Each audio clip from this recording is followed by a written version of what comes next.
forward paddock and up towards the ridge.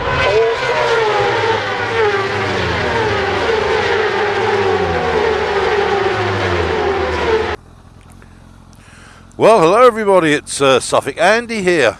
As you can see, it's a lovely afternoon here in Suffolk.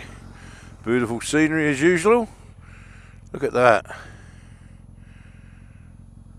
Absolutely gorgeous. I'm at Raiden, which we've been here before, but over that side. It's the old American base for the Second World War. It's all part of the old aerodrome here, as they say. And thought, well, I'm going to take the opportunity to do a little vid today. Poor old bike. Look at the state of her. Look at the crap and the mud over the last few days. As you can see, she's well shitted up. Really, really bad. So I think it's going to be a bucket of water and hose pipe when I get home. Give the old girl a clean up so she keeps running for me. I'm going to try and find an old railway line that's out here. And I think I know where it is, but you know what I'm like. Could be a possibility I don't. Let's get off this horrible old road. Let's block the road. Oh, look at this place. It's gorgeous, isn't it, eh? Right, I'll make my way down, see if I can find the railway line. Right, I think we're now coming up to it. I think you'll see this house on your right is the old station here at Raiden. That old place there. There it is, that's the old station. And the railway came across here into here.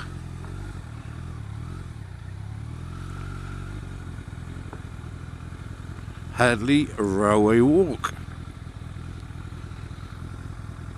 Let's get this into neutral. And there you go. Straight down there was a railway line that ran from the London main line. Goes from London to Norwich.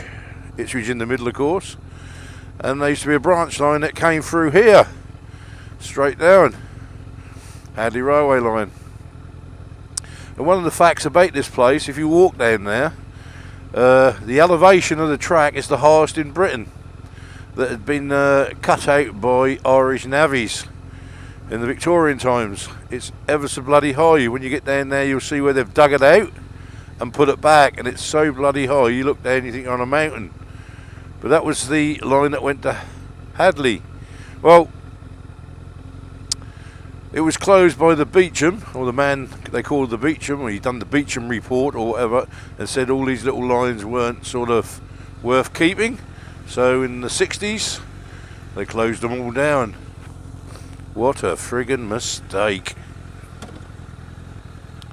Anyway, enough of the history of that. So there's the old station.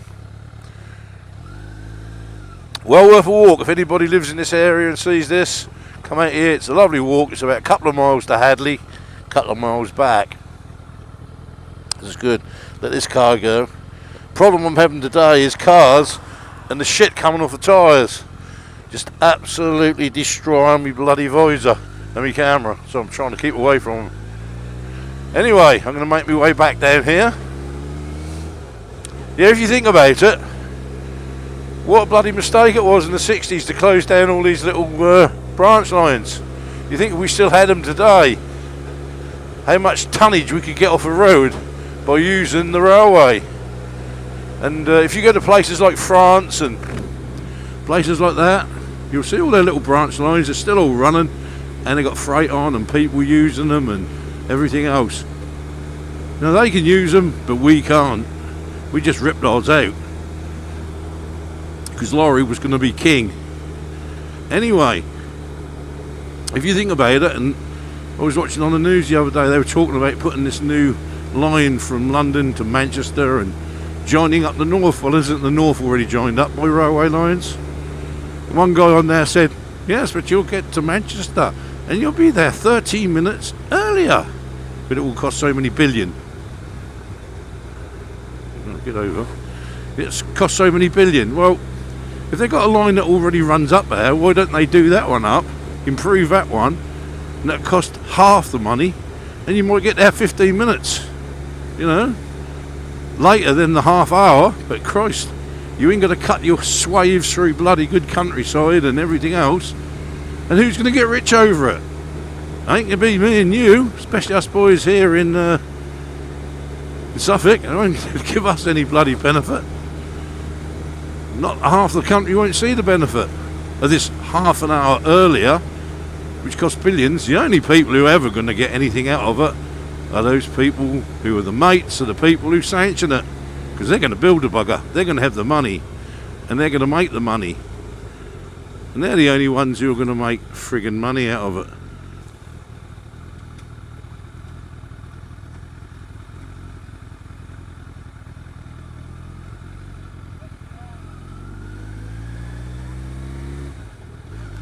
See, that's the Suffolk countryside for you, eh? Girls out on their horses. Do you know, I don't like them things. Do you know, I love seeing them running about in fields and stuff like that. But I don't really like them. I don't trust them. They say they're lovely animals. They friggin' bite ya. Friggin' thing. One of my mates got bit by one once, and I know somebody got kicked by one. Don't bloody do you any good, does it? And I always remember, I'll tell you a funny story, quick one. When I was a lad, I went on the BB camp out to Haytor Vale on Dartmoor, and for some friggin' reason I had a friggin' boil on my arse. It's friggin' killing me. Friggin' great thing. Anyway, they'd booked up a day out horse riding, and I wanted to go. I'd never been on a horse, you know. I thought, oh, I want to go. This friggin' great boil on my arse. But I'll tell you what, if you've got a boil on your ass, just get yourself on that horse, and I'll tell you what, when you come back, you won't ever boil on your ass, I trust you. That was the best bloody day's medicine I've ever had.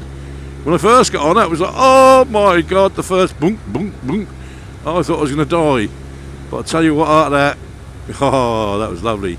So that's my story of the boil on my ass. Anyway, I'm not going to go on too much because it made me laugh, that one. Lots of bits and pieces. Going back to Itchery, he's got to clean the old girl up. Suffolk Andy.